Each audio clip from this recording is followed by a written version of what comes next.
رب العالمین والعاقبۃ للمتقین والصلاة والسلام علی سید الانبیاء والمرسلین وعلی آلہ واصحابہ الطیبین الطاہرین اما بعد فاعوذ باللہ من الشیطان الرجیم بسم اللہ الرحمن الرحیم والذین آمنوا اشد حبا للہ صدق اللہ العظیم غوث اعظم بمنے بے سر و ساما مدد قبلہ دین مدد کعبہ ایمان مدد انتظار کرم تست من عینی را اے خدا جویو خدا بینو خدا دا مدد بگیردہ بے بلا افتادہ کشتی ضعیفانو شکستہ رات پشتی بحق کے خواجہ عثمان ہارون مدد کن مدد کن مدد کن یا معین الدین چشتی۔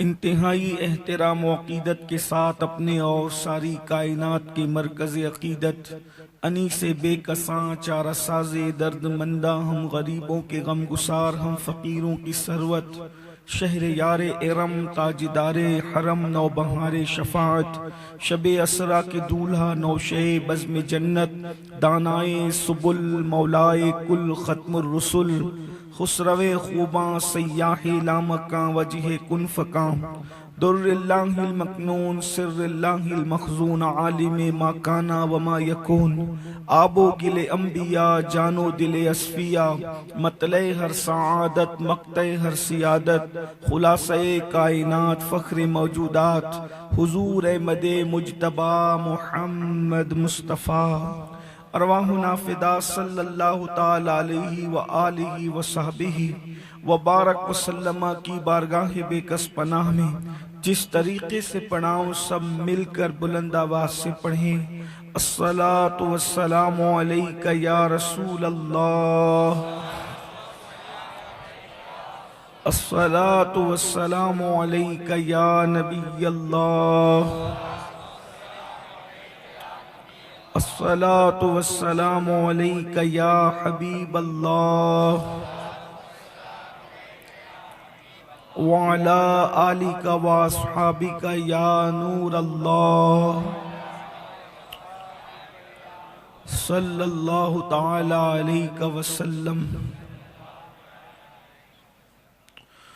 وہ سوے لالہ زار پھرتے ہیں تیرے دن اے بہار پھرتے ہیں جو تیرے در سے یار پھرتے ہیں در بدر یوں ہی خوار پھرتے ہیں اس گلی کا گدا ہوں میں جس میں مانگتے تاجدار پھرتے ہیں پھول کیا دیکھو میری آنکھوں میں دشت طیبہ کے خار پھرتے ہیں جان ہے جان کیا نظر آئے کیوں عدو گرد غار پھرتے ہیں رکھیے جیسے ہیں خانہ زاد ہیں ہم مول کے عیب دار پھرتے ہیں لاکھوں قدسی ہے کار خدمت پر لاکھوں گرد مزار پھرتے ہیں کوئی کیوں پوچھے تیری بات رضا تجھ سے کتے ہزار پھرتے ہیں۔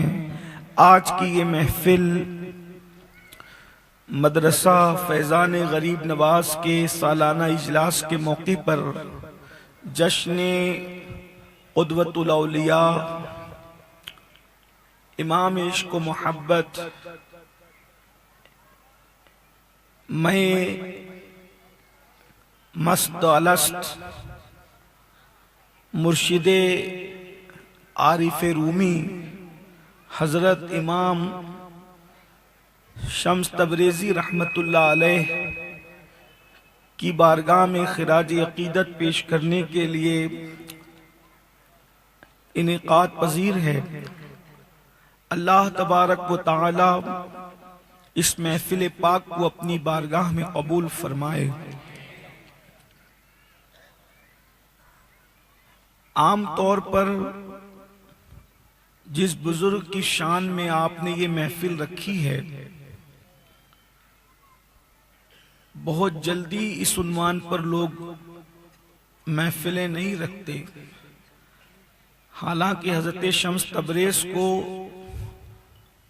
لوگ اس اعتبار سے جانتے ہیں اور بس اتنا ہی جانتے ہیں کہ وہ امام جلال الدین رومی عارف رومی کے پیر و مرشد ہیں. باقی اور ان کی زندگی بہت سارے لوگ نہیں جانتے، اور ان کے بارے میں ایسی حکایات اور واقعات لوگوں نے گڑھ لیے ہیں کہ جس کا کوئی نہ سر ہے نہ پیر ہے. لیکن آپ نے مجھے نہیں پتا کس وجہ سے یہ محفل رکھی ہے، مگر ہے بڑی خوبصورت محفل اور عنوان بھی خوبصورت ہے. یہ میرا شوق بھی ہے اور یہ میری چاہت بھی ہے کہ جن بڑے بزرگوں کو ہماری نئی نسل نے بھلا دیا ہے، از سر نو ان سے پھر واقفیت ہو، تاکہ پتہ چلے کہ ستاروں کے آگے جہاں اور بھی ہے. ہم لوگ چند گلی کے ننگے دھڑنگے پیروں میں الجھے ہوئے ہیں اور اس سے آگے نکلنے کو تیار نہیں، اور ہر بندے نے اپنا ایک بت تراش رکھا ہے اور وہ سمجھتا ہے کہ بس سب کچھ یہی ہے. حالانکہ جو شمس تبریز ہیں وہ اکابر اولیاء اللہ میں سے، اور وہ کیسی ہستی ہے جب آپ سنیں گے تو آپ کو حیرت ہوگی کہ اللہ رب العزت سے کوئی ایسی بھی محبت کرتا ہے. حضرت شمس تبریز کی سب سے بڑی خصوصیت یہ ہے کہ وہ اپنے زمانے کے عشق و محبت کے امام تھے، اور عارف رومی کے اندر عشق کی آگ لگانے کے لیے اسی ہستی کا انتخاب کیا گیا جسے دنیا شمس تبریزی کہتی ہے. حضرت شمس تبریزی رحمت اللہ تعالی علیہ عشق کی اس منزل پر فائز تھے کہ اور لوگوں کو وہاں تک رسائی نہیں. عارف رومی کے یہاں جو علم کے ساتھ عشق ملتا ہے وہ شمس تبریزی رحمت اللہ علیہ کی محنتوں کا نتیجہ ہے. میں آگے گفتگو کروں گا، بہت دیر تک تو نہیں کر سکوں گا کیونکہ مجھے بھی 3 بجے تک ایئرپورٹ پہنچنا ہے اور مجھے سفر کرنا ہے. اس لیے وقت میں جتنی گنجائش ہے میں تھوڑی دیر آپ سے گفتگو کروں گا، لیکن آپ کی توجہ چاہتا ہوں. اور میں اپنے نوجوانوں سے کہتا ہوں کہ اپنے بزرگوں کے بارے میں پڑھیے اور اپنے بزرگوں کے بارے میں معلومات حاصل کیجئے. آپ کے اندر بھی عشق کا جذبہ پیدا ہوگا، محبت کا جذبہ پیدا ہوگا.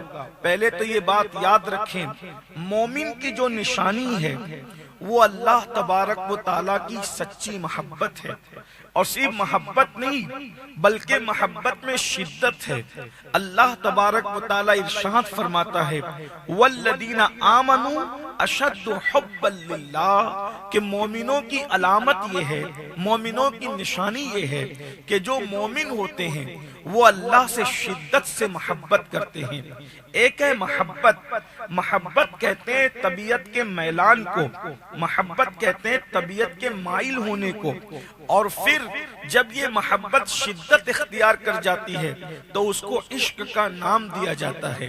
اور ایک بات یاد رکھیے، آج اس امت کے اندر جو شراب نوشی عام ہے، اس امت کے اندر جو بے نمازی پن عام ہے، اس امت کے اندر جو جرائم اور کرپشن عام ہے، اس کی سب سے بڑی وجہ یہ ہے کہ بجھی عشق کی آگ اندھیر ہے، مسلمان نہیں راگ کا ڈھیر ہے. اس قوم کے پاس سب کچھ ہے مگر عشق نہیں ہے، اور عشق بنیاد ہے.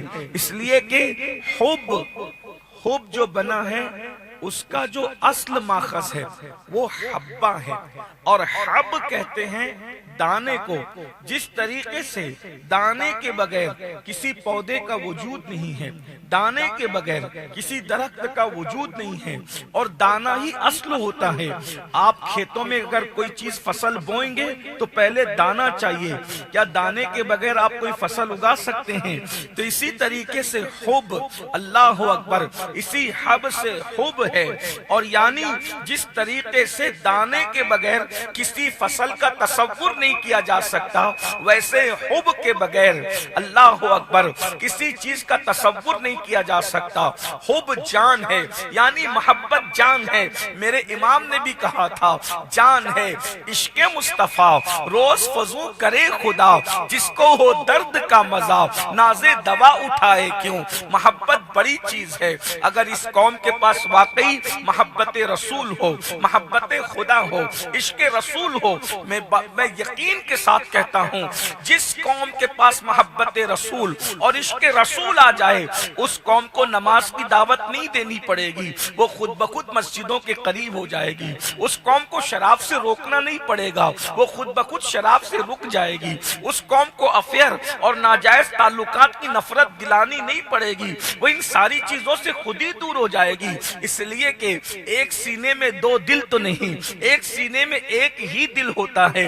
جس سینے میں حضور کی محبت ہوگی، جس سینے میں اللہ کی محبت ہوگی، اس سینے میں گناہ کی محبت کیسے ہو سکتی ہے؟ اس سینے میں جرائم کی محبت کیسے ہو سکتی ہے؟ اس سینے میں حرام کی محبت کیسے ہو سکتی ہے؟ کاش کہ یہ امت محبت رسول پہ محنت کرتی، عشق رسول پہ محنت کرتی۔ یاد رکھیں عارف رومی، جسے دنیا مولانا جلال الدین رومی کہتی ہے، بہت پڑھے لکھے تھے، لیکن عشق کی وہ آگ نہیں تھی، محبت کی وہ آگ نہیں تھی۔ بہت کچھ تھا لیکن اللہ اکبر ظاہری علم تو تھا، مگر روحانیت جو ہونی چاہیے وہ ان کے پاس نہیں تھی۔ اور اسی عشق کی آگ کے لیے یاد رکھنا، علم آپ کو کتابوں سے مل سکتا ہے، عشق کتابوں سے نہیں مل سکتا۔ عشق کے لیے کسی صاحب عشق کی صحبت ضروری ہے، اور یہ صحبت سے نصیب ہوتا ہے۔ اسی لیے کتاب والے گمراہ ہو سکتے ہیں، عشق والے گمراہ نہیں ہوتے۔ الحمدللہ ہم اپنے آپ کو اسی لیے کتابی نہیں کہتے، ہم اپنے آپ کو عاشق رسول کہتے ہیں۔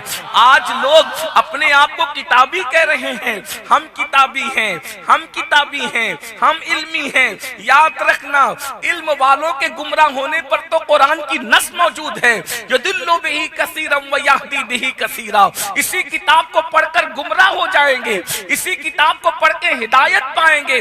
علم والے گمراہ ہوئے ہیں، عشق والا کبھی گمراہ ہوا ہو تو بتاؤ؟ بلکہ عشق والے کی شان تو یہ ہے، عاشق جہاں بیٹھ جاتا ہے ہزاروں کی ہدایت کا سامان ہو جاتا ہے۔ عاشق جہاں بیٹھ جاتا ہے کروڑوں کو راہ نجات مل جاتی ہے۔ اسی لیے حضور اکرم صلی اللہ علیہ وآلہ وسلم کے جتنے اصحاب ہیں سب کے سب عاشق ہیں، حضور نے عاشق بنائے تھے۔ اللہ اکبر، عشق کی بڑی اہمیت ہے۔ ایک بات مجھے یاد آتی ہے عشق اور محبت پر، لیکن ایک بات، ہم بھی تو اپنے آپ کو عاشق رسول کہتے ہیں۔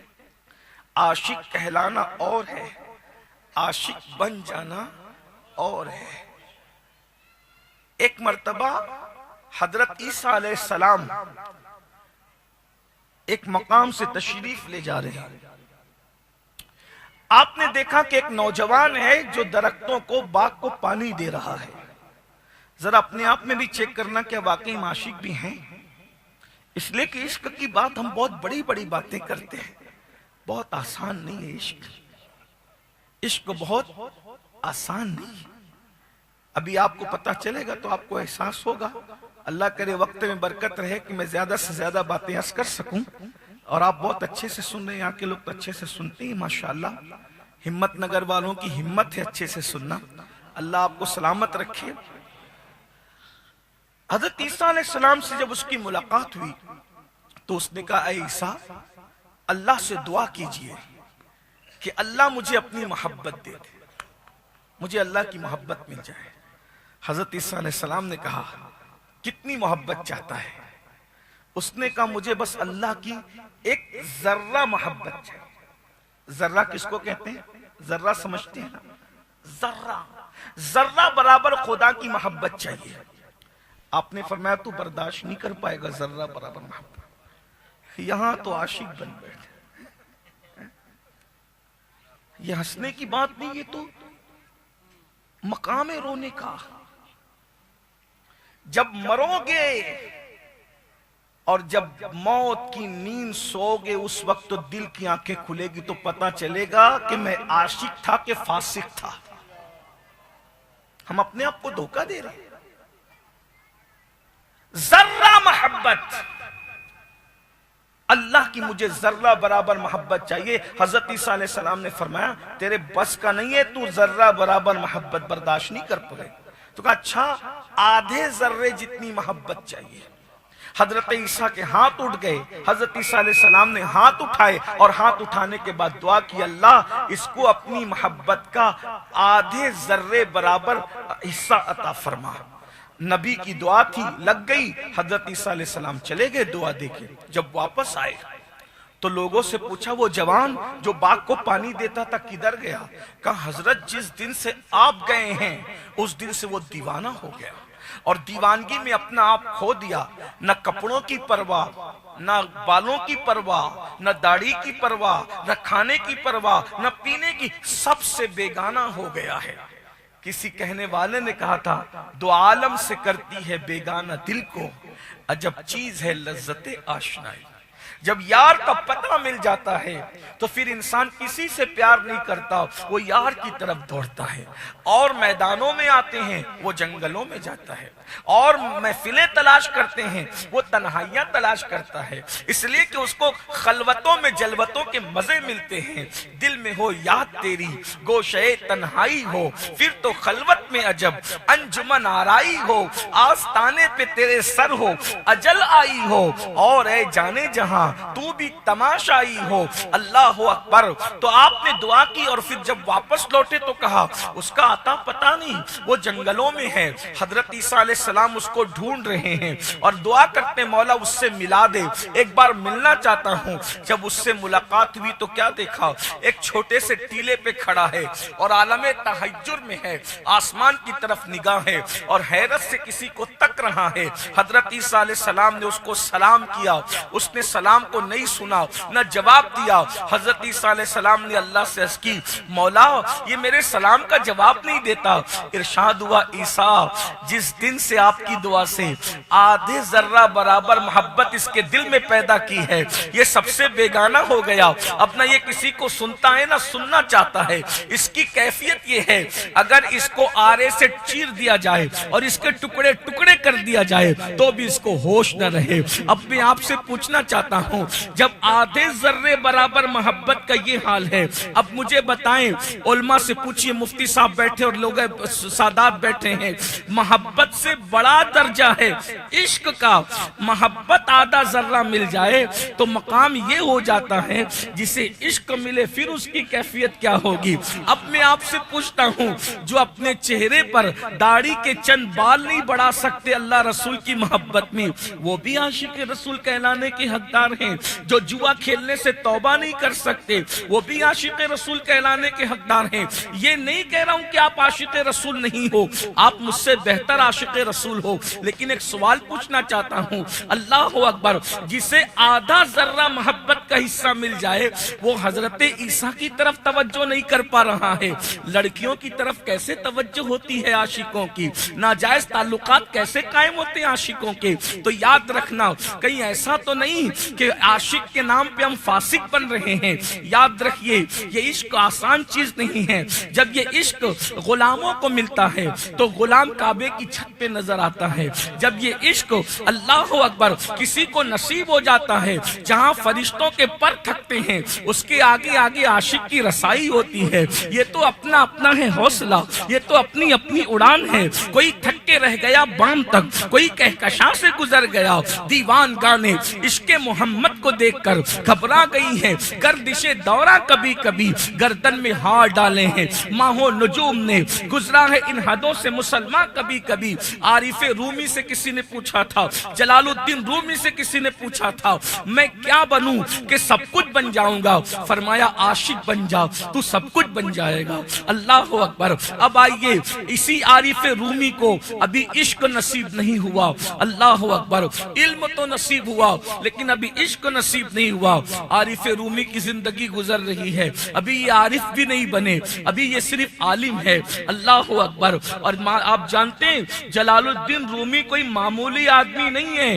ان کے والد محمد علاء الدین جو تھے یہ فخر الدین رازی جیسوں کے مرشد اور استاد ہوئے ہیں، یعنی باپ ان کا کوئی معمولی آدمی نہیں ہے۔ لیکن یاد رکھنا علم الگ چیز ہے، عشق الگ چیز ہے۔ علم اللہ اکبر سب کو نصیب ہوتا ہے، عشق کسی کسی کو نصیب ہوتا ہے، آسان شے نہیں ہے۔ اگر آپ کہیں گے میں علم والوں کا مذاق نہیں اڑا رہا ہوں، لیکن یاد رکھنا، یاد رکھیے اگر علم کے ساتھ عشق آتا تو ابن تیمیہ گمراہ کیوں ہو جاتا؟ اگر علم کے ساتھ عشق آتا تو سہارنپور والے کیوں بگڑ جاتے؟ یاد رکھنا یہ سب کا کام نہیں ہے، یہ نصیب کی بات ہے۔ خدا جن دلوں کو اپنے لیے چن لیتا ہے انہی کے اندر عشق کو بطور امانت رکھتا ہے۔ عشق آسان شے کا نام نہیں ہے۔ اب آئیے جس ہستی کو عارف رومی کے لیے عشق کا چراغ روشن کرنے کے لیے منتخب کیا گیا تھا، اس ہستی کا نام ہے شمس تبریز رحمت اللہ تعالی علیہ۔ یہ شمس کیوں ہے پہلے تو آپ یہ سمجھیں، شمس کا مطلب ہوتا ہے سورج کے۔ اللہ اکبر، جب ان کی پیدائش ہوئی ہے تو ان کا چہرہ اتنا چمک رہا تھا کہ در و بام گھر کے در و دیوار جو ہے ان کے چہرے کی نور کی روشنی سے منور ہو گئے تھے۔ تو ماں باپ نے پیشانی چومی اور چوم کر رکھا یہ تو سورج ہے، اور چونکہ تبریز میں رہنے کی وجہ سے یہ تبریزی کہلائے ہیں۔ جیسے گجرات میں رہنے کی وجہ سے کوئی گجراتی کہلاتا ہے، لکھنؤ میں رہنے کی وجہ سے کوئی لکھنوی کہلاتا ہے، ایسے ہوتا ہے۔ تو تبریز ایک علاقے کا نام ہے جو ایران کی سرزمین پر ہے۔ الحمدللہ میں وہاں پر پہنچا ہوں، اور یہی کہ ہمارے عزیز عبدالقادر بھائی ہمارے ساتھ تھے، بلکہ ہم ان کے ساتھ تھے، اللہ انہیں سلامت رکھے، با کرامت رکھے، انہی کے ساتھ گئے تھے۔ بڑی محبتوں کی زمین ہے، پیار کی زمین ہے، الفتوں کی زمین ہے، وہاں سے ہم گزرے۔ تو تبریز جو ہے، تبریز وہ ایک علاقہ ہے، اور اس شہر میں رہنے کی وجہ سے یہ تبریزی کہلائے۔ شمس تبریز کی جو والدہ تھی وہ سیدہ تھی، والد سید نہیں تھے، لیکن والدہ جو آپ کی وہ ہے وہ سیدہ تھی۔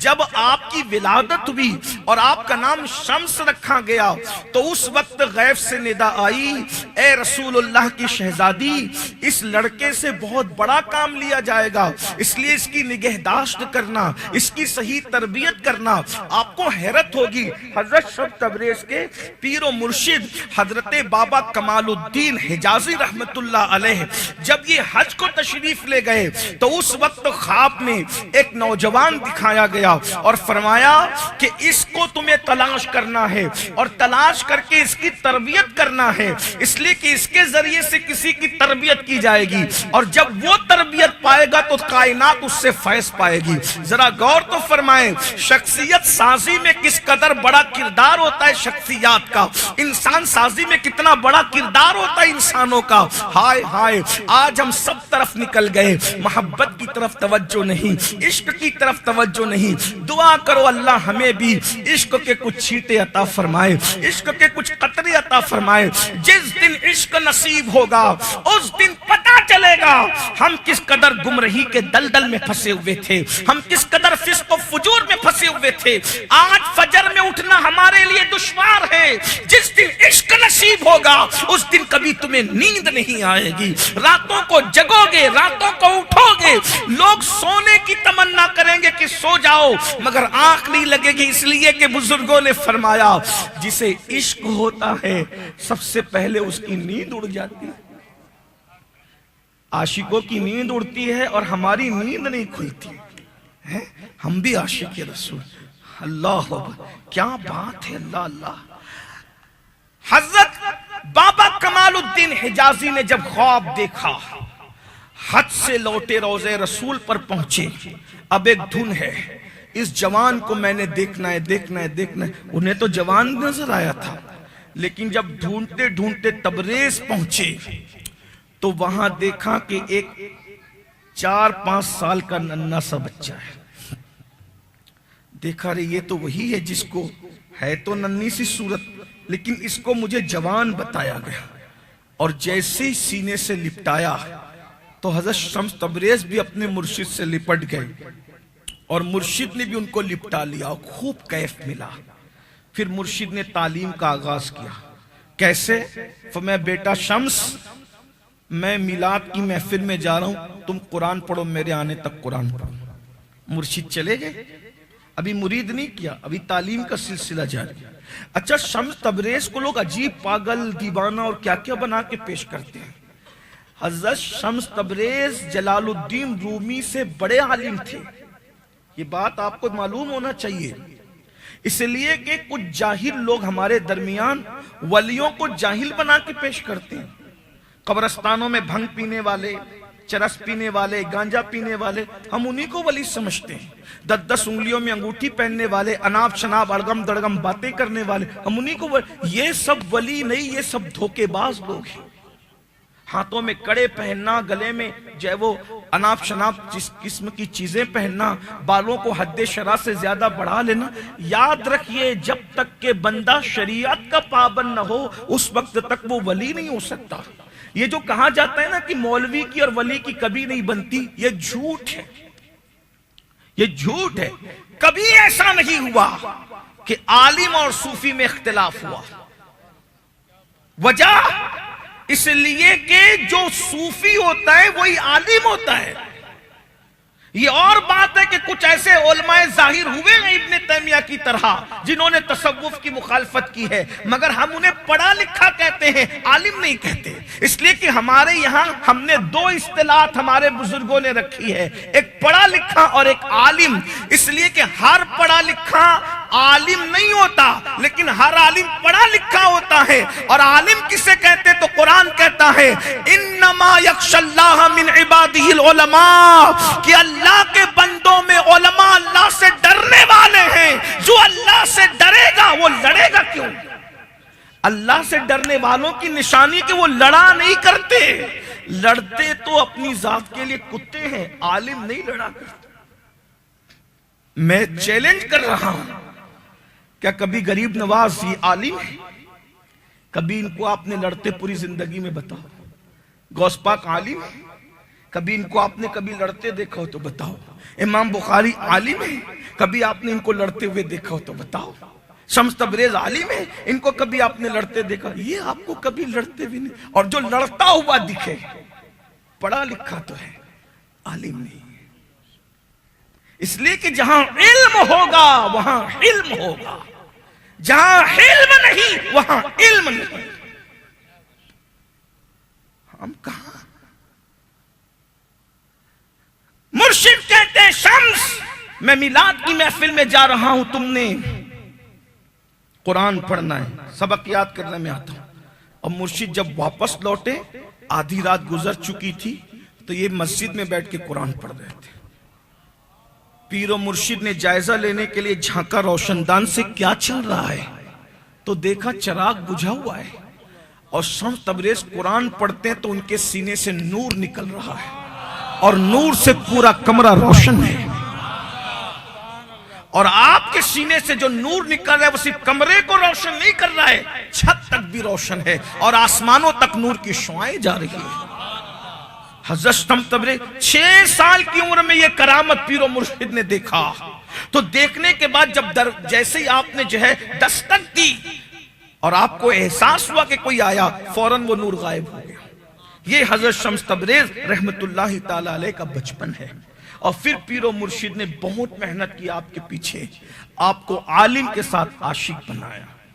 میں جلدی سے چل رہا ہوں، اور اس کے بعد حضرت شمس تبریز جب جوان ہو گئے، عمر بڑی ہو گئی، تو ایک دن آپ خواب دیکھتے ہیں کہ حکم ہو رہا ہے شمس تمہیں شام چھوڑ کر، ملک شام چھوڑ کر تمہیں جانا ہے روم، اور روم میں ایک شہر ہے جس کا نام کونیا ہے، وہاں ایک بہت بڑا عالم ہے، اس کو عاشق بنانا ہے، کیونکہ اس کے ذریعے سے بہت کام لینا ہے۔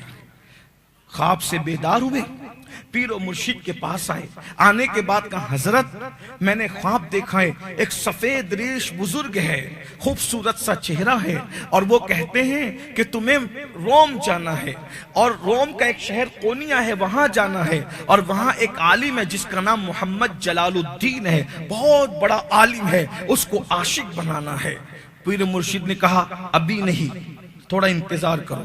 پھر سوئے, دوسری شب پھر خواب نظر آیا.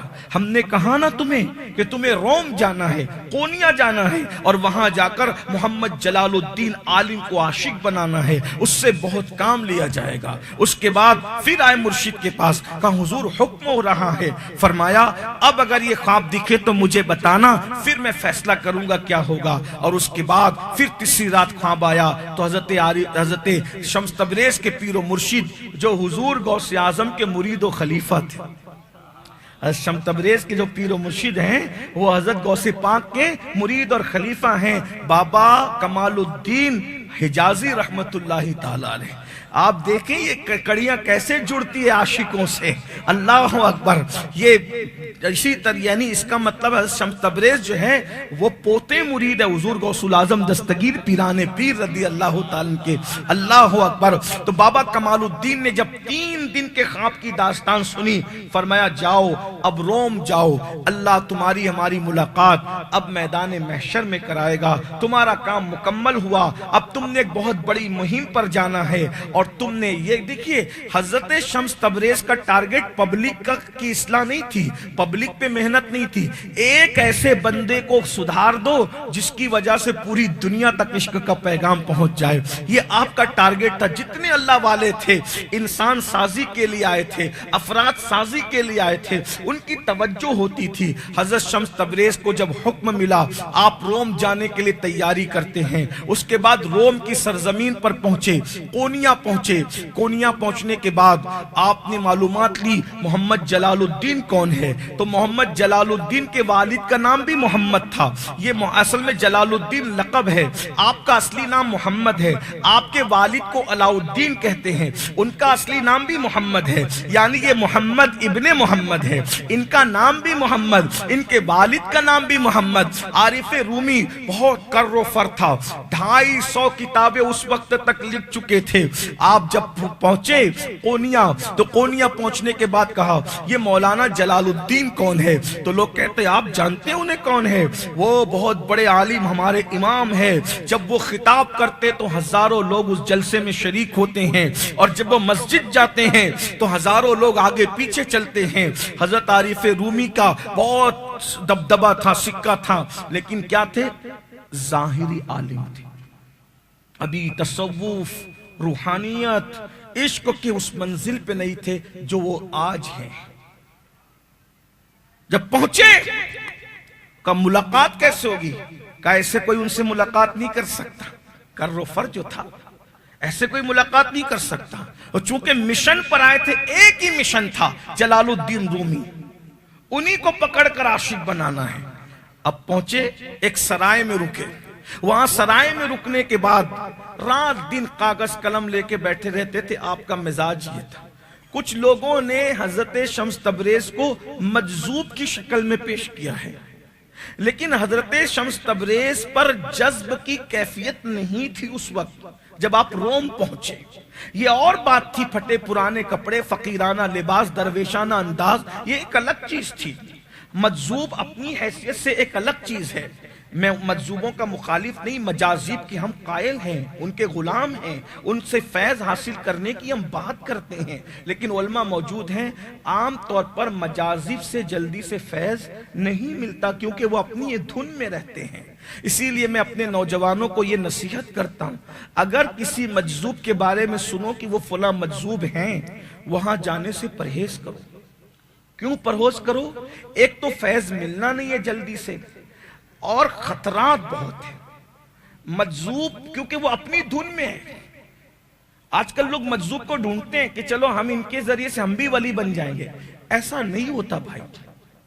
شریعت کا راستہ ولایت کی طرف لے جاتا ہے, جذب کا راستہ آپ کو کوئی فائدہ نہیں پہنچا سکے گا, بلکہ کبھی کبھی آپ نقصان اٹھا سکتے ہیں. کہ جس کو آپ مجذوب سمجھ کے اس کے پیچھے لگے وہ تو نکلا نہیں رہا پاگل, وہ کچھ بھی بک رہا ہے, وہ بھی گمراہ ہو گیا, آپ کو بھی گمراہ کیا. تو یہاں خطرات ہیں. بلکہ جو پیور مجذوب ہو اس کے پاس جانے سے بھی بچو, ہو سکتا ہے نقصان ہو. کیوں؟ ایک مجذوب کے پاس لوگ گئے تو دیکھا کہ پورے وجود میں جوئیں پڑی ہوئی ہے. کسی نے محبت میں جو نکالی بابا کی اور اس کو مار دیا. انہوں نے کہا اس نے میری جو مار دی, اللہ اس کو مار دے. مر گیا وہ. خطرات ہیں. اور اگر فیض حاصل کرنا ہے تو حضرت عبداللہ ابن مسعود کا قول ہے، اگر فیض حاصل کرنا ہے تو جو اللہ کے اولیاء زمین کے اندر ہے ان کے پاس جا کے بیٹھو، اس لیے کہ وہ فتنوں سے محفوظ ہو گئے۔ اللہ والے مجھے بتائیے، کیا غریب نواز کی چوکھٹ کم ہے؟ کہ شاہ عالم کی چوکھٹ کم ہے؟ کہ ہمارے مخدوم کی چوکھٹ کم ہے؟ ہمارے بزرگوں کی چوکھٹ کم ہے؟ بس نیت اچھی لے کر کے جاؤ۔ ہمارے بزرگوں نے فرمایا ولی زمین کے اوپر جیسے فائدہ پہنچاتا ہے، زمین کے اندر جاتا ہے تو اس سے زیادہ فائدہ پہنچاتا ہے۔ بس لینے والے کا ظرف چاہیے، لینے والے کا یقین چاہیے۔ یقین والے جاتے ہیں تو بہت کچھ حاصل کرتے ہیں۔ حضور شیخ الاسلام نے کہا تھا یقین والے کہاں سے چلے کہاں پہنچے، جو اہل شک ہیں اگر میں مگر میں رہتے ہیں۔ نعرہ انسان آج بھی یقین لے کر کے جائے تو سلطان الہند آج بھی لوگوں کو ولایت تقسیم کر رہے ہیں، قطب الدین بختیار کاکی آج بھی عطا کر رہے ہیں، محبوب الہی آج بھی عطا کر رہے ہیں، مخدوم سمنا آج بھی عطا کر رہے ہیں، وارث دیوا آج بھی عطا کر رہے ہیں، صابر پاک آج بھی عطا کر رہے ہیں۔ تو یہ مزار کے اندر والوں کے پاس جانے میں کوئی خطرہ نہیں ہے، اوپر والوں کے پاس جانے میں خطرہ ہے۔ اس لیے میری گزارش ہے خطرے کی جگہ سے اہل علم کو نہیں کہہ رہا ہوں، میں آپ کو مشورہ دے رہا ہوں، اس سے آپ کو خطرہ ہے، بہت احتیاط کی ضرورت ہے۔ تو حضرت شمس تبریز کا معمول یہ تھا، کاغذ اور قلم سے رشتہ جڑا ہوا تھا۔ تو کچھ لوگ آپ کو دیکھتے بہت متاثر ہوتے، چہرہ نورانی، شمس کہلائی سی لیکن چہرے سے نور کی شعائیں نکلتی تھی، گلیاں روشن ہوتی تھی، محلے روشن ہوتے، بہت نورانی چہرہ تھا۔ اب آپ آج کل کے چھوکرے کبھی اس کا مذاق بھی اڑا سکتے، کوئی اتنا بھی ایسے ہو سکتا ہے کہ کس کے چہرے سے نور۔ میرے بھائیوں، جس نے پیتل میں پوری زندگی گزاری اسے سونے کے بارے میں کیا پتا؟ ہم اس دور میں پیدا ہوئے ہیں کہ سونا رخصت ہوا، ہم پیتلوں کو دیکھ کر کے پریشان ہیں کہ سونا کیسا ہوتا ہے۔ ہم موتی سے ناواقف ہے، اس لیے ہمیں پتہ ہی نہیں کہ ستاروں کے آگے جہاں اور بھی ہے۔ نہیں میرے بھائی، ارے حضرت امام علی رضا پاک کے بارے میں تو یہاں تک روایتوں میں آیا کہ اتنے خوبصورت تھے کہ چہرے پہ نقاب ڈال کے چلنا پڑتا تھا۔ یہ ایک الگ سا عنوان ہے۔ یہ وہ نورانی چہرے تھے میرے بھائی، آج ہم سے رخصت ہوئے، جو ہیں غنیمت ہے، اللہ ان کی برکتیں ہمیں نصیب فرمائیں۔ تو وہاں پر دو نوجوان تھے جو بڑے ہوشیار تھے، ایک کا نام تھا محمد عمر اور ایک کا نام تھا محمد زبیر۔ کچھ لڑکے ایسے ہوتے ہیں جو بڑے ہوشیار چالاک چتر ہوتے ہیں، وہ دونوں ہوشیار تھے۔ کہا کہ حضرت اب بہت پڑھے لکھے لگتے ہیں اور آپ کے پاس بیٹھ کے وہ بہت چیزیں سیکھتے تھے، سنتے تھے، تو کہا حضرت آپ اتنے پڑھے لکھے، رات دن لکھنا پڑھنا، آپ کیوں آئے قونیہ کے اندر؟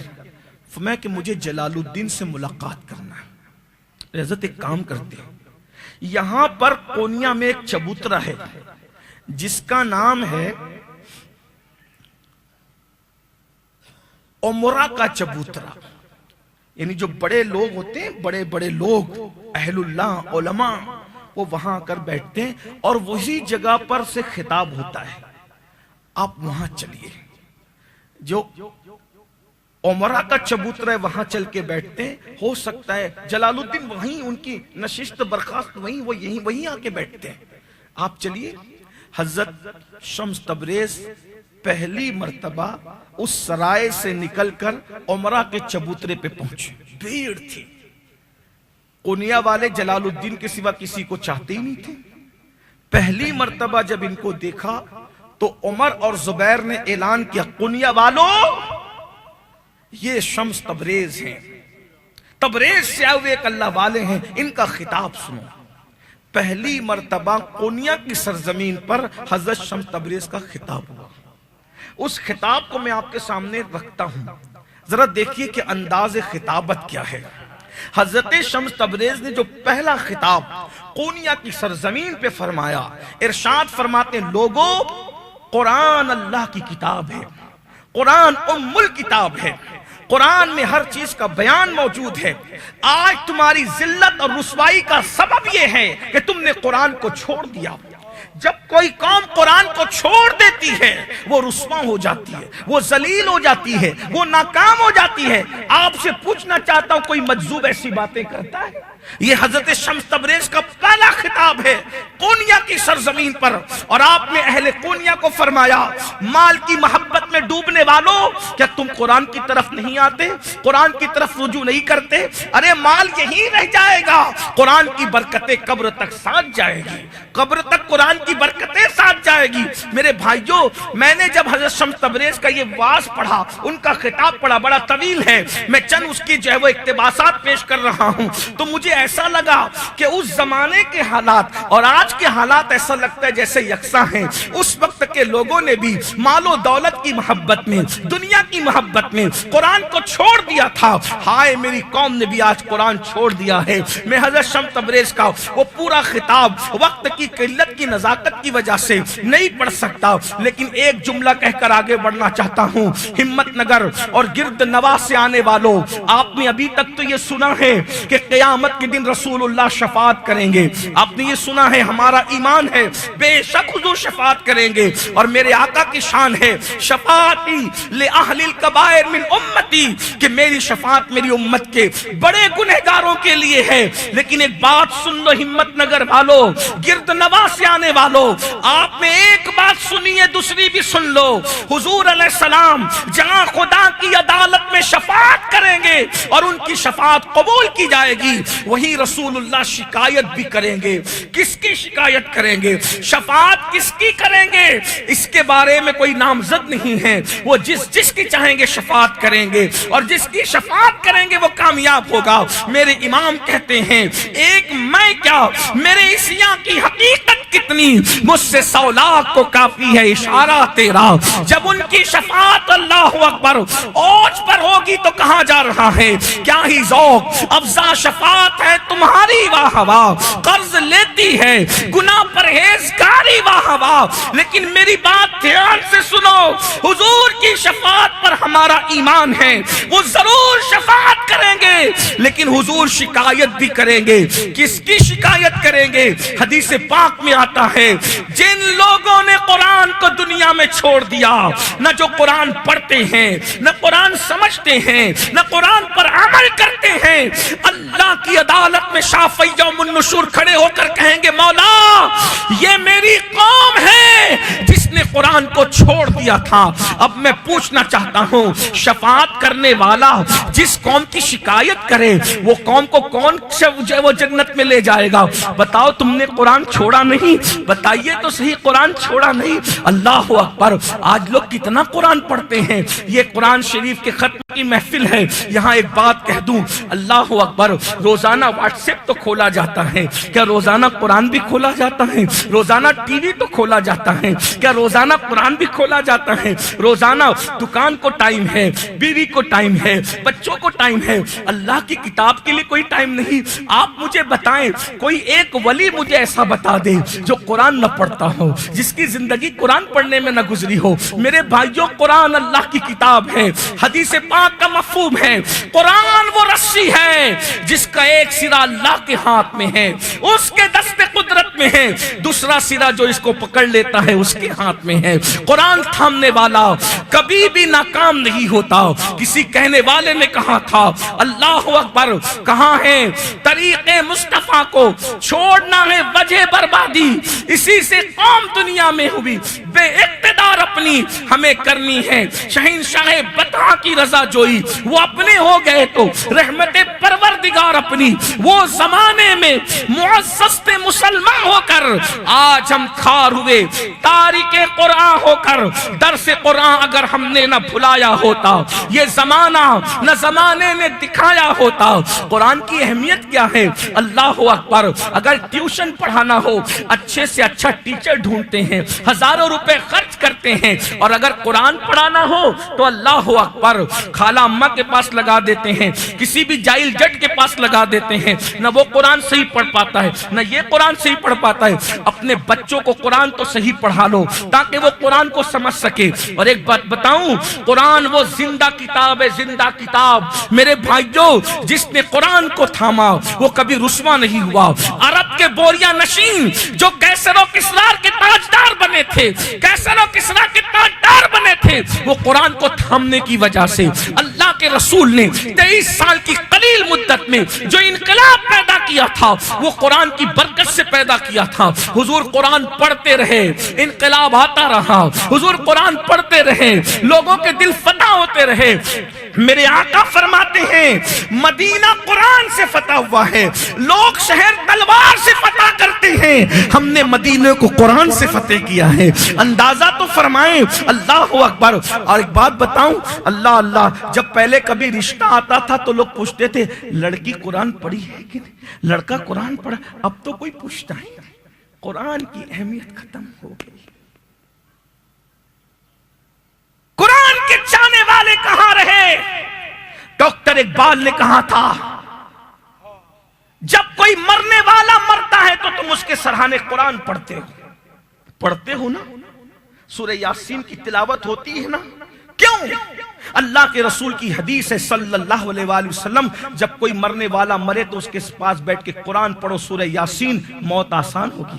کیا بڑا مفکر تھا اقبال, کہتا ہے جس قرآن کی برکت سے موت آسان ہو سکتی ہے, کیا اس قرآن کے پڑھنے کی برکت سے زندگی آسان نہیں ہو سکتی؟ موت کی تکلیف زیادہ ہے یا زندگی کی تکلیف زیادہ ہے؟ زندگی میں بندے تکلیف دیتے ہیں اور موت کے وقت تو خدا تکلیف مسلط کرتا ہے. جب قرآن کی برکت سے خدا کی دی ہوئی تکلیف دور ہو سکتی ہے تو قرآن کی برکت سے بندوں کی تکلیفیں کیوں نہیں دور ہو سکتی؟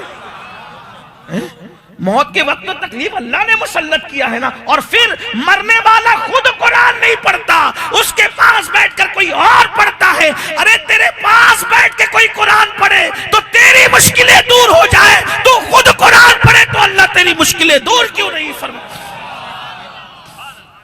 تعویذات کے نشے میں پھنسے ہوئی قوموں, تعویذات کی گندگی سے نکلو نا, اس کے بھی تو اوپر نکلو. آج تو تعویذات اور تعویذ میں اتنے پھنس گئے کہ اب تو مشرکین سے بھی تم تعویذات لے رہے ہو. انا للہ و انا الیہ. سوچو, غور کرو. تعویذ وہی پاک ہے جو قرآن و سنت کی روشنی میں ہو, جو اس سے ہٹ کرے وہ ناپاک, گندگی. اور یہ بھی علماء سے پوچھو, تعویذ وہی کام کرتا ہے جہاں سحر جادو وغیرہ کا معاملہ ہو. اللہ کے غضب کو تعویذ ٹھنڈا نہیں کر سکتا, اللہ کی اٹھائی ہوئی برکت کو تعویذ نہیں لا سکتا. لیکن اگر قرآن پڑھو نا تو قرآن کی برکت سے خدا کی اٹھائی ہوئی برکت بھی واپس آئے. قرآن پڑھو. بچیاں کہتی ہمیں رشتہ نہیں آتا, اچھا, ہم کہتے قرآن پڑھو. اگر نہیں آپ کچھ وظیفہ دے دو, قرآن سے بڑا کوئی وظیفہ ہے؟ یہی تو عقیدے کی کمزوری ہے. پیر صاحب کا وظیفے پہ اعتماد ہے, رسول اللہ کے لائے ہوئے قرآن کی کوئی اہمیت نہیں. ہم پیروں کے کوئی مخالف ہیں؟ واللہ کبھی نہیں. لیکن آپ سے آخر کس پیر کا وظیفہ قرآن کے مقابلے میں, یہ بتاؤ, بتائیے نا. کیوں قرآن نہیں پڑھتے مسلمان؟ کیوں قرآن کی طرف نہیں آتے؟ اور اگر نہیں آتے تو سن لو, اللہ کے رسول تمہاری شکایت کریں گے, اور حضور جس کی شکایت کریں. دیکھو, قرآن کو چھوڑنے کے 3 معنی ہو سکتے ہیں. ابھی سرے دست معنی تو بہت. نمبر 1, جو قرآن نہیں پڑھتا اس نے بھی قرآن چھوڑا. جو پڑھتا ہے نہیں سمجھتا اس نے بھی قرآن چھوڑا. اور جو پڑھتا اور سمجھتا ہے عمل نہیں کیا اس نے بھی قرآن چھوڑا. قرآن کے حقوق ہیں, پڑھو, سمجھ کر پڑھو, عمل کرو. اگر ہم تو نہیں پڑھ سکتے, بہت معافی کے ساتھ, میرا عنوان یہ نہیں ہے, لیکن شمس تبریز سرکار کا خطاب آیا تو میں یہاں پر اپنی طرف سے 2-3 باتیں ایڈ کر کے آپ کی بہنوں کی توجہ چاہتا ہوں. جب انسان کی لکھی ہوئی کتابیں ہم 25-25 سال تک پڑھ سکتے ہیں ڈگری حاصل کرنے کے لیے, تو اللہ کی کتاب کو 1 سال نہیں دے سکتے. کتنا مشکل ہے قرآن پڑھنا, مجھے بتائیں کتنا مشکل ہے. جتنا ضروری ہے اتنا سمجھنا بہت آسان ہے, اور اگر تہہ میں جاؤ گے تو پھر عارف رومی کو بھی شمس تبریز کی ضرورت ہے. ابھی میں آپ کو بتاؤں گا ایک سوال شمس تبریز نے ایسا کیا کہ پوری زندگی عارف رومی روتے رہے. ابھی میں آگے عرض کروں گا.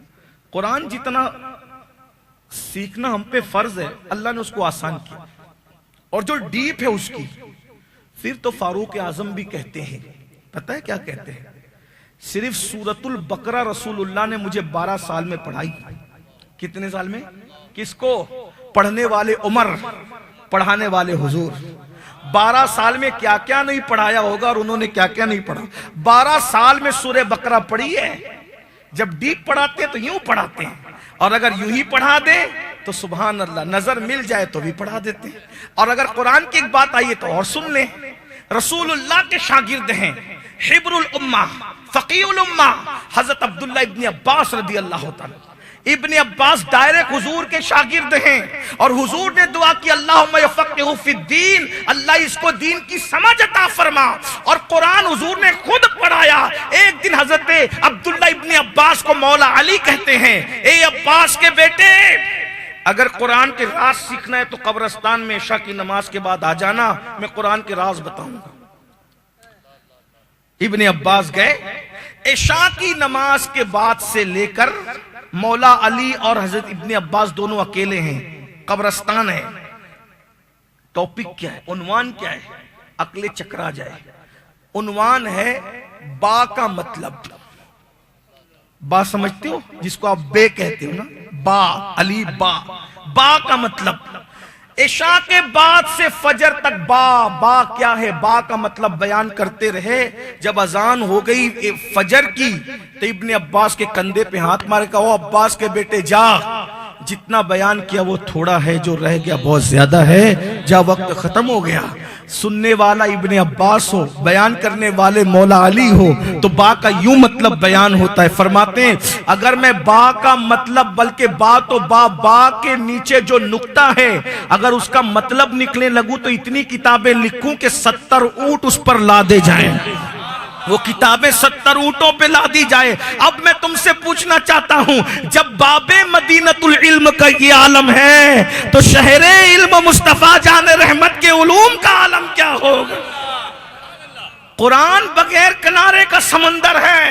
قرآن کو سمجھا کیا ہے؟ قرآن کی طرف آؤ. میں اپنے جوانوں سے کہتا ہوں اللہ کا واسطہ دے کر قرآن پڑھو، میننگ کے ساتھ پڑھو، تفسیر کے ساتھ پڑھو.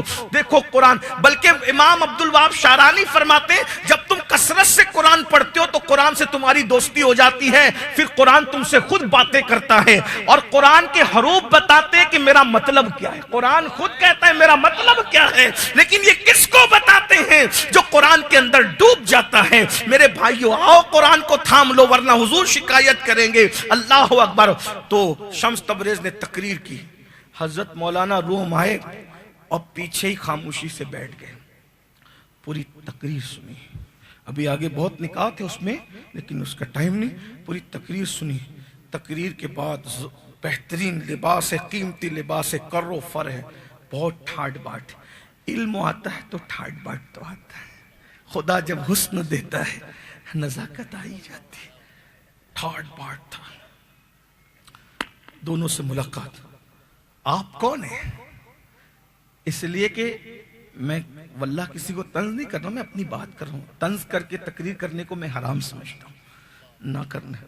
اپنا کام ہی نہیں. اپنے صوفیہ کے غلام ہیں. صوفی تو نہیں بن سکے، ان کے غلام ہیں. ان کے در کے کتے ہی بن جائیں، اپنا کام بیڑا پار ہے نا. پوچھا آپ کون ہیں؟ اور ایک بات بتاؤں، جب بڑے علم والے کے شہر میں کوئی آ جائے اور پھر وہ نکات علمی بیان کرے تو بتائیں آپ کون ہیں؟ شمس تبریز نے، میرا نام شمس ہے، تبریز کرنے والا شمس تبریزی ہوں. کیا نکات آپ نے بیان فرمایا، آپ بہت عالم ہیں. کم عالم تو نہیں ہے لیکن عالم آپ ہے، سنا ہے بہت بڑے عالم آپ ہے. کہاں ہم عالم ہیں. تو شمس تبریز نے پوچھا بتاؤ قرآن کا پہلا حرف کیا ہے؟ اوفو، یہ ہے شمس تبریز. اور قرآن کا پہلا حرف کیا؟ اور قرآن کا پہلا حرف الف ہے. نا بالکل نہیں. کہا پھر یہ چکر میں ڈالتا ہے. تو کہا جب قرآن لکھا جاتا ہے تو اس کا پہلا حرف کیا ہے؟ قاف. یا الف ہے یا بڑی قاف ہے. انا. اور یہ کہہ کر حضرت شمس تبریز چل پڑے. اتنا پڑھ لکھ کر جسے قرآن کا پہلا حرف نہیں معلوم وہ کیسا عالم ہے.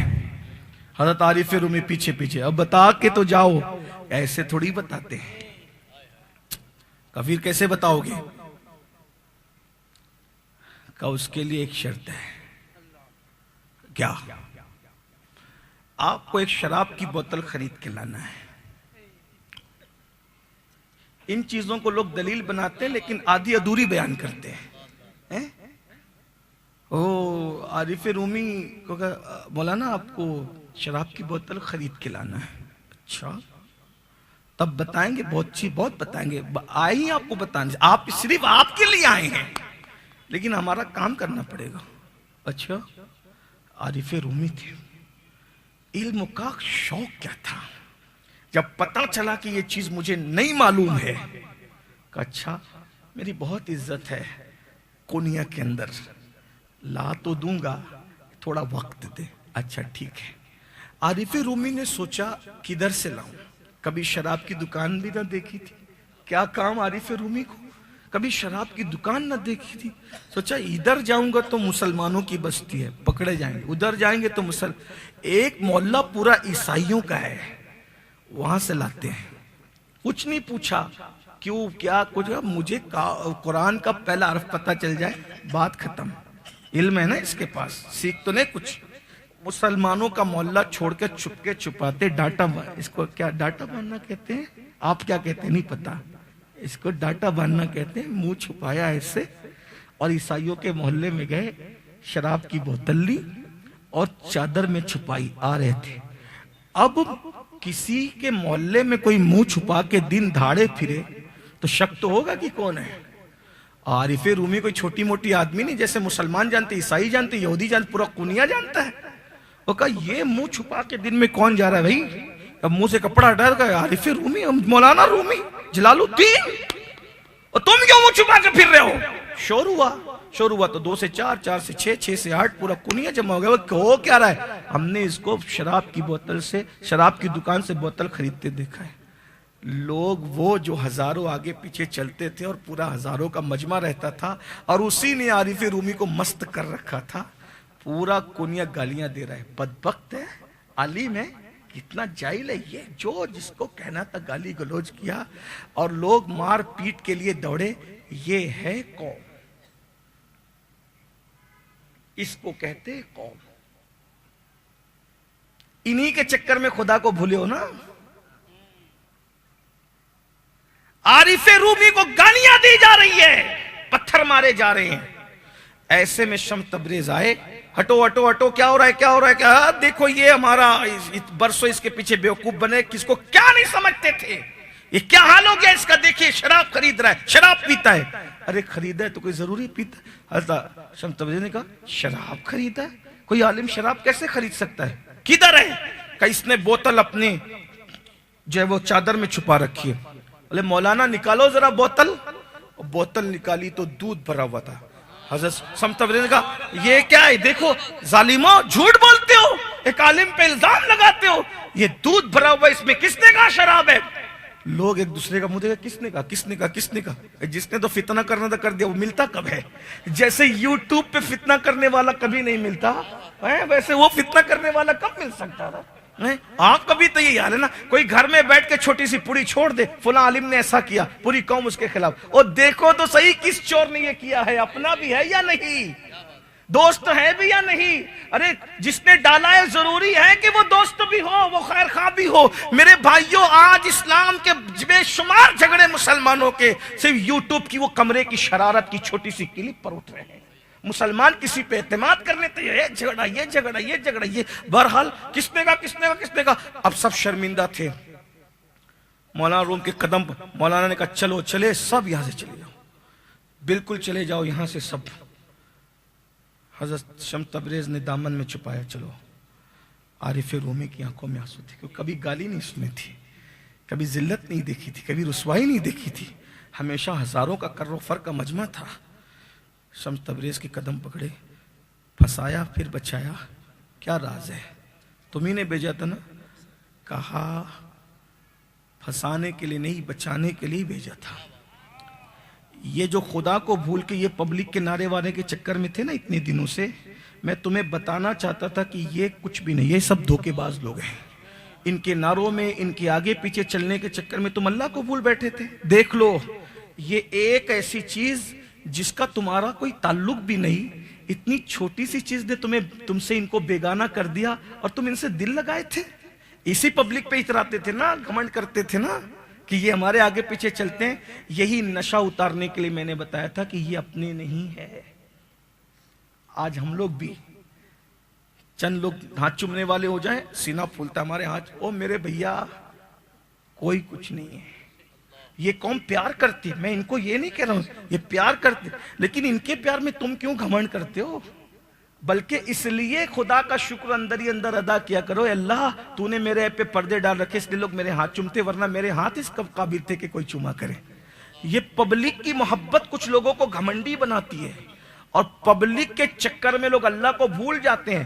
تو عارف رومی کو بتایا, عارف رومی یہی مخلوق اور خالق کے درمیان فرق ہے کہ مخلوق چھوٹی سی غلطی کو دیکھ کر بھی بائیکاٹ کرتی ہے, اور خالق کروڑوں گناہ کو دیکھنے کے بعد بھی عیب پہ پردے ڈالتا ہے اور اپنے بندے سے محبت کرتا ہے. چھوڑ دے مخلوق کا چکر, جب تک مخلوق کو دل سے نہیں نکالے گا تو خالق کا قرب کبھی نہیں پا سکتا. اس دن عارف رومی کو پتا چلا, ٹھیک ہے کہا عارف جلال الدین, اب آپ کو بتانا پڑے گا قرآن کا پہلا حرف کیا ہے. آپ نے میں ایسے نہیں ہوگا. کتنی کتابیں لکھی؟ کہا 250. کدھر ہے؟ تو کہا کہ یہ ہے. اٹھایا, سب کو اٹھا کے دریا میں ڈال دیا. حضرت یہ کیا کیا آپ نے؟ میرے تو ساری محنت برباد ہوگی. کہا جو کتابوں کا محتاج ہے وہ عالم کیسے ہے؟ عالم تو دماغ میں, علم تو دماغ میں رہتا ہے, علم تو سینے میں رہتا ہے. تو کتاب کا محتاج ہے تو پھر تو عالم کیسا؟ بھئی کتاب لادنے والا, کتاب تو تجوریوں میں بھی رہتی ہے, کتاب تو گدھوں پہ بھی لادی جا سکتی, کتاب سے آدمی استفادہ کرتا ہے, لیکن علم تو سینے میں رہنا چاہیے, اور تو عالم کیسا؟ عارف رومی نے کہا اتنا امتحان مت لیجئے, بتائیے کہ پہلا حرف کیا ہے. آپ نے فرمایا تیری کتاب واپس کر دے. پہلے کتاب نکالی تو پانی کا ایک قطرہ بھی موجود نہ تھا. یہ تو بہت بڑی بات ہے. حضرت بتائیے نا پہلا حرف کیا ہے؟ تمہیں پتا ہے قرآن کا پہلا حرف جس کو پتا چل جاتا ہے نا تو پھر وہ آصف بن برقیہ بن جاتا ہے. کہا وہ کیا؟ کہا وہ جو پلک کے جھپکنے سے پہلے جو لایا تھا نا تخت بلقیس, تو وہ یہی پہلے حرف کی برکت سے لایا تھا, اور یہی پہلا حرف اسم اعظم ہے. اور پھر خوب بیان کیا. کہا حضرت وہ پہلا حرف کیسے ملے گا؟ کہا ایسے نہیں, تمہیں پہلے اس کے لیے محنت کرنی پڑے گی, بہت محنت کی ضرورت ہوتی ہے, تب یہ جوہر ہم نے پایا ہے, یہ سب کو بتایا بھی نہیں جاتا. اور یہ بات کر کے شمس تبریز غائب ہو گئے, یعنی چھوڑ کے چلے گئے, قونیہ چھوڑ کے چلے گئے. 3 سال تک شمس تبریز قونیہ سے غائب رہے, اور مولانا روم نہ کھانے کی فکر نہ پینے کی فکر, بال بڑھ رہے ہیں, مٹی اٹ رہی ہے, ساری زندگی تبدیل ہو گئی. لوگ کوستے تھے وہ کون آیا تھا جو ہمارے مرشد کا دل لے گیا, وہ کون آیا تھا جو ہمارے مرشد کو دیوانہ کر گیا. نہ کھانے کی فکر ہے, نہ بچوں کسی کی فکر نہیں, بس ایک دھن ہے, قرآن کا پہلا حرف کیا ہے, قرآن کا پہلا حرف کیا ہے, قرآن کا پہلا حرف کیا ہے, بس یہی دھن ہے. آپ کو بھی تجسس ہوگا قرآن کا پہلا حرف کیا ہے نا, لیکن آپ کو کوئی کام نہیں آئے گا. وہ اس کی وجہ یہ ہے کہ ایک ہوتا ہے پریکٹیکل, ایک ہوتا ہے تھیری. بتا بھی دوں گا, میں بتا کے جاؤں گا, کوئی بخیل نہیں ہوں, لیکن فائدہ اس لیے نہیں ہوگا. پہلے آپ کو بتا دیتا ہوں, بہت سارے بچے اس چکر میں رہتے ہیں کہ کچھ راز ہمیں مل جائے تو اس کو ٹرائی کریں, لیکن اس سے پہلے سن لے. بتانے سے پہلے بابا فرید الدین گنج شکر کے پاس ایک عورت آئی, حضرت میری بیٹی کی شادی ہے. اچھا, انتظام نہیں ہے. اچھا تو مدد کیجئے. ٹھیک ہے, وہ مٹی کا ڈھیلا پڑا, اٹھا کے لائی. آپ نے زور سے پڑھا سورہ فاتحہ اور دم کیا, اور مٹھی بن کر گھر جا کے کھولنا. جب کچھ بزرگ لوگ پڑھتے ہیں نا تو کچھ لوگ کان لگاتے ہیں, کیا پڑھ رہے ہیں ذرا چیک تو کریں. آپ بھی ایسا کرتے ہوں گے, اچھی بات ہے, کچھ لوگ ریکارڈ بھی کر لیتے ہیں, لیکن بات یاد رکھنا کہ یہ جتنے وظائف وغیرہ ہوتے ہیں نا, اس کی اپنی تاثیر ہے شرائط پر, شخصیات پر. نہ مکمل چائے میں لذت ہے, نہ مکمل زبان میں لذت ہے۔ چائے کی لذت کے لیے صحت مند زبان ضروری ہے۔ اگر چائے ٹیسٹی ہے تو انگلی ڈبانے پہ بھی ٹیسٹ آنا چاہیے نا۔ اگر مکمل لذت چائے میں ہے تو انگلی کو بھی ٹیسٹ آنا چاہیے نا۔ نہیں بھائی، جس میں ٹیسٹ ہے اس کو کسی بھی چیز میں آنا چاہیے، لیکن انگلی ڈبانے پہ ٹیسٹ نہیں ملتا۔ چائے زبان پہ رکھنے پر ہی لذت آتی۔ تو لذت زبان میں ہے یا چائے میں؟ لذت زبان میں ہے، تھوڑی مشکل ہو رہی نا۔ شمس تبریز کے عنوان پہ ایسی بات ہو سکتی ہے، ہاں بات سمجھ میں آ رہی؟ سر پہ سے تو نہیں آ رہی ہے بھائی؟ کھانے میں لذت ہے یا زبان میں؟ اگر لذت کھانے میں ہے تو انگلی ڈبونے پر بھی لذت ملنی چاہیے، سر ڈبونے پر بھی لذت ملنی چاہیے۔ اور اگر لذت صرف زبان میں ہے تو کھانے کی محتاج کیوں ہے؟ اگر لذت زبان میں ہے تو کھانے کی یہ ٹیسٹ بدلتا کیوں رہتا ہے؟ تو پتا چلا نہ مکمل لذت کھانے میں ہے نہ مکمل لذت زبان میں ہے۔ کھانا اچھا چاہیے تو لذت محسوس کرنے کے لیے صحت مند زبان بھی چاہیے، ورنہ کھانا کتنا بھی اچھا ہو اور ٹائیفائڈ کا مریض ہے زبان کا مالک، تو اس کو کھانا کڑوا لگے گا، شہد بھی کڑوا لگے گا۔ مجھے بتاؤ، کیا شہد کڑوا ہے؟ کیا کھانا کڑوا ہے؟ پھر بیماری پہ کڑوا کیوں لگتا ہے؟ اس لیے کہ صحت مند زبان بھی چاہیے۔ واللہ قرآن کافی ہے ہر علاج کے لیے، لیکن اس کے لیے صحت مند زبان بھی تو چاہیے۔ اگر اللہ اکبر، روحانیت والی زبان بھی تو چاہیے۔ میرے بھائیوں، کم باذن اللہ کہہ کر مردہ بالکل زندہ ہو سکتا ہے، لیکن اس کے لیے عبد القادر جیلانی کی زبان چاہیے۔ اونٹ بیٹھے آج بھی رہ سکتے ہیں، اس کے لیے معین الدین اجمیری کی زبان چاہیے۔ اپنا جنازہ کوئی خود بھی پڑھا سکتا ہے، اس کے لیے مگر صابر کلیر کا حوصلہ چاہیے۔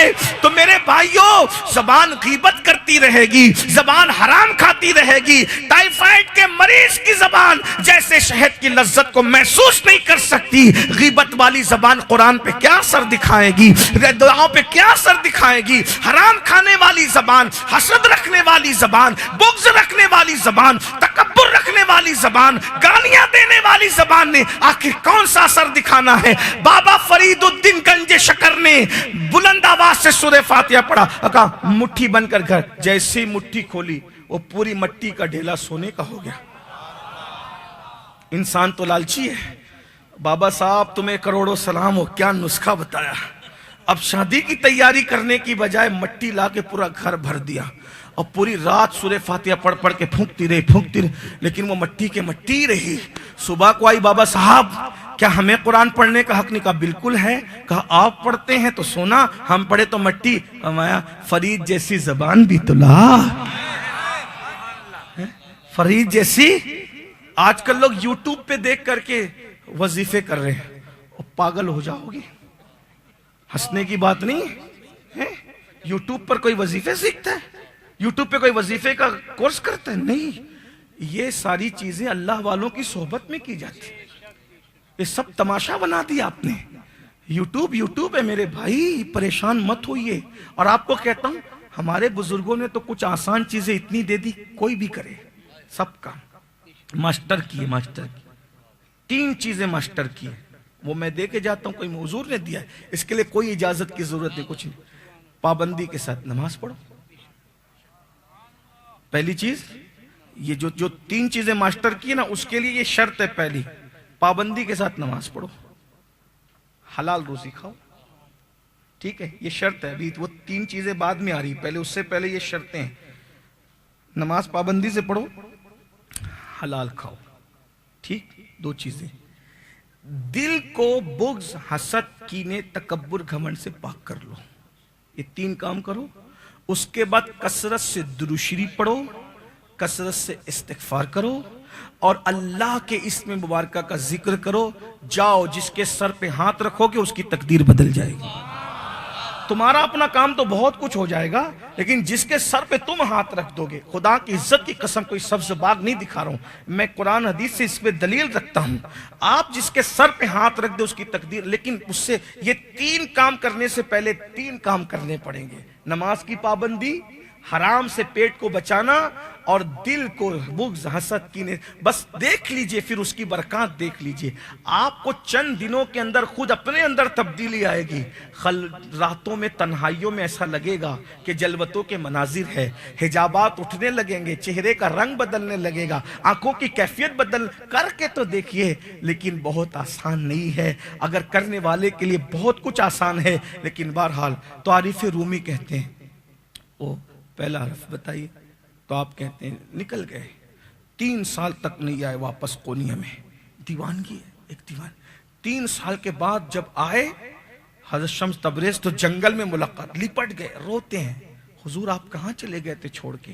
فرمایا مجھے حکم یہی ہے، آپ کی بیٹیوں نے آپ کو تلاش کیا، نہائے دھوئے اور اس کے بعد بال درست کی وغیرہ کیے. بیٹیوں نے کہا کہاں چلے گئے تھے ابو؟ پھر حضرت مولانا روم اپنی مسجد میں لے گئے.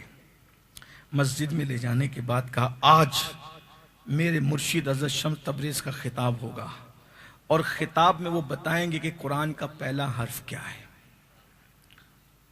اب شمس تبریز قرآن کا پہلا حرف بتا رہے ہیں. فرمایا دیکھو یہ اللہ وا، اس کو علم باطن علم لدنی بھی کہتے ہیں. کہتے ہیں اگر آپ دیکھیں تو الحمد قرآن کا پہلا حرف آپ کو نظر آتا، لیکن یہ الحمدللہ رب العالمین سب سے پہلے آدم نے کہا. ان کو جیسی روح گئی چھینکائی الحمدللہ رب العالمین کا، یہ آدم نے کہا. اگر آپ اقرا لیتے ہیں تو اقرا جبریل نے کہا. تو اللہ نے سب سے پہلے کیا فرمایا؟ تو جو اللہ نے پہلے کہا وہ یہ قرآن کا پہلا حرف.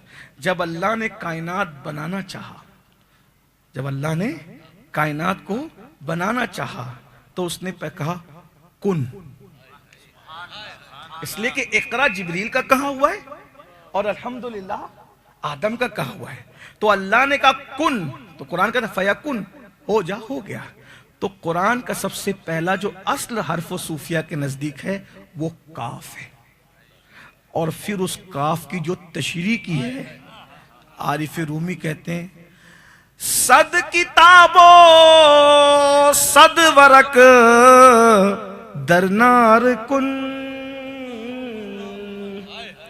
جب سنا نا، اب وہ کاف کی پوری تشریح کی، اب وہ بیان کروں تو اٹھ کے بھاگو گے تم. اس لیے میں یہی بات، عارف رومی نے جب سنا فیصلہ کیا، کہتے ہیں صد کتابوں.